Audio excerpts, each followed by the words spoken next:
Hola a todos, buenas tardes, muchas gracias por acompañarnos una vez más. Les estamos grabando esta pequeña cápsula para platicarles un poquito más de la materia relacionada con derechos de autor y propiedad industrial. El objetivo principal va a ser como tratar de diferenciar estas dos materias para aquellas personas que nos han platicado, que están interesados en conocer un poquito más a fondo sobre estas materias, puedan localizar y seleccionar la materia correcta en donde su producto, servicio, creación está encuadrada en cualquiera de estas dos materias. A mí me parece que ambas materias son muy importantes, pero a la vez tienen unas diferencias bastante pronunciadas y que es de vital importancia reconocer. Las dos grandes vertientes, como tal cual se los mencioné al principio, es derechos de autor y propiedad industrial. La propiedad industrial es aquella materia que está vinculada con todo lo relacionado con marcas, patentes, modelos industriales, modelos de utilidad, etc. Para hacerlo un poquito más entendible y con un lenguaje amistoso, vamos a diferenciar que la propiedad industrial hace referencia a todo lo relacionado como con marcas, con patentes de medicamentos, con ciertas herramientas que han sufrido una evolución o un cambio que las hace ser distintas a lo que eran originalmente. Aquí el tema importante con la propiedad industrial es que es una materia que es a nivel territorial. Es necesario contar con un registro, con un título de registro para poder tener la titularidad de ese derecho. ¿Cómo se consigue la titularidad de ese derecho? A través de una solicitud de registro ante el Instituto Mexicano de la Propiedad Industrial y se presenta, el instituto hace dos exámenes, dos estudios para poder proceder con el registro o, en su defecto, proceder a fijar un requisito o en determinado momento otorgar una negativa con relación a ese registro. ¿Cómo es este proceso? Este proceso, las marcas, entre varias modificaciones a la ley que surgieron del 2018 a la fecha, las marcas pueden ser nominadas, innominadas, sonoras, oloras, etc. Pero para no entrar en ese tema, y ojalá después tenga la oportunidad de que nos detengamos en ese tema y hablemos a profundidad de cada una de estas diferencias, el proceso ante el instituto, hoy les quiero hablar exclusivamente del proceso ante el instituto. Este proceso lleva dos etapas. Lleva un estudio de forma y un estudio de fondo. El estudio de forma es donde el instituto se da la tarea donde aquella solicitud de registro haya estado requisitada de manera correcta. ¿Qué quiere decir con esto? Nombres, domicilios, que se haya encuadrado bien en una tabla de productos y servicios. Aquí haciendo un paréntesis, los productos y servicios están clasificados en un clasificador internacional que se llama NISA. Este clasificador lo que trata es encuadrar en productos y servicios similares a nivel internacional para aquellas marcas que están registradas de México al extranjero o viceversa. Entonces, para que haya un poco de paridad en los productos y servicios en México y a nivel internacional. Si tu marca pasa este estudio de fondo, pasa a un estudio de fondo, donde ese estudio de fondo, lo que el instituto busca es saber que tu marca no esté incurriendo en alguna de las prohibiciones de la ley para obtener su registro. Estas prohibiciones varían. Tenemos muchísimas causales, por similitud fonética, gráfica, porque sea descriptiva en los productos o servicios que protege, porque pues cualquier motivo que sea contravención a la ley. Si tu marca pasa este examen de fondo, pues en alrededor de 6-8 meses obtienes tu registro.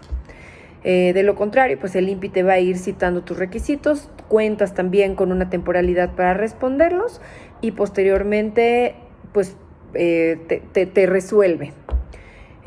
Ante negativas de primera instancia tenemos varias figuras para poder apelar esta resolución y bueno, pues tratar de defender ese registro y obtenerlo. O en su defecto también contamos con un juicio de nulidad para poder litigar y obtener un registro en caso de que sea una marca que comercialmente ya está posicionada o que al final del día pues el instituto no tiene la razón y hay muchos motivos imperantes que te pueden ayudar a obtener el registro. Esto es a grandes rasgos. Patentes es también un procedimiento relacionado con temas de fórmulas,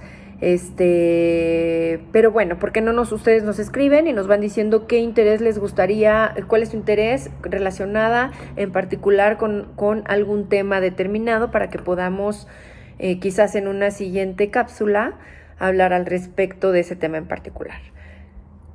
Ahora bien, las marcas, para poder pasar a derechos de autor y que ustedes puedan diferenciar, es que el tema de derechos de autor estamos hablando de un tema, de un acervo cultural, de un tema de intelecto humano. Aquí muchas veces siempre nos dicen que pues tuvieron una idea y que la quieren proteger y es súper importante dejar dicho y establecido que las ideas no son susceptibles de protección.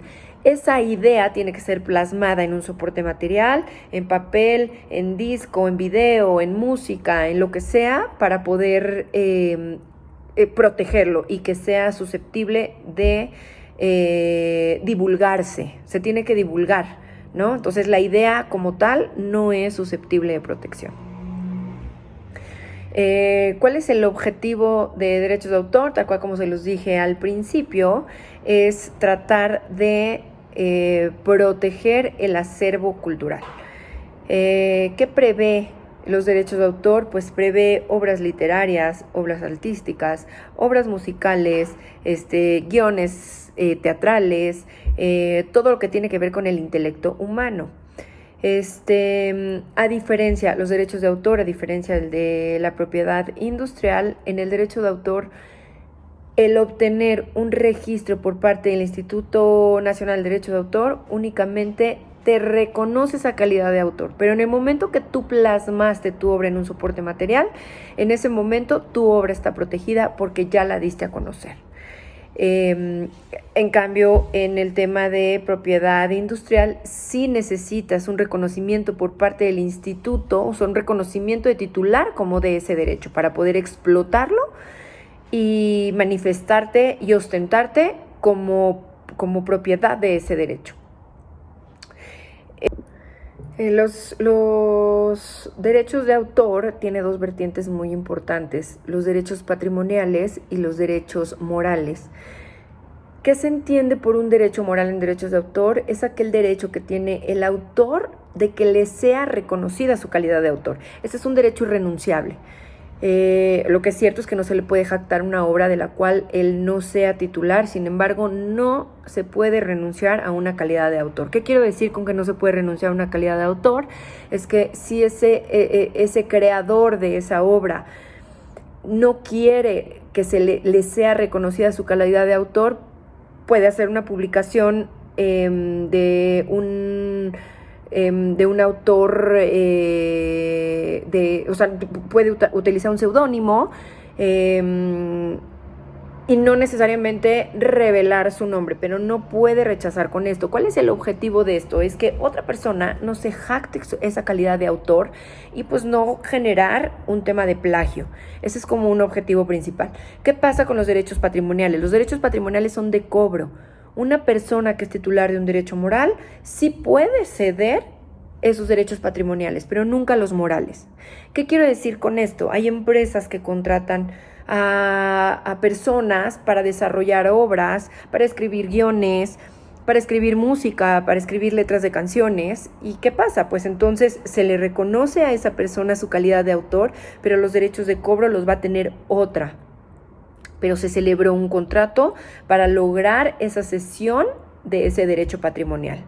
Pero el derecho moral jamás será cedible, es irrenunciable. Pues bueno, estas materias son bastante amplias. Me gustaría saber qué les gustaría a ustedes saber, si les gustaría que abundáramos en un tema en particular y podemos detenernos en alguna materia. Si ustedes quieren, la próxima cláusula la podemos grabar únicamente temas relacionados de propiedad industrial y la siguiente podemos hacerla de derechos de autor. Muchísimas gracias por acompañarnos. Cualquier cosa, no dejen de dejar sus comentarios y podamos resolver sus dudas. Gracias.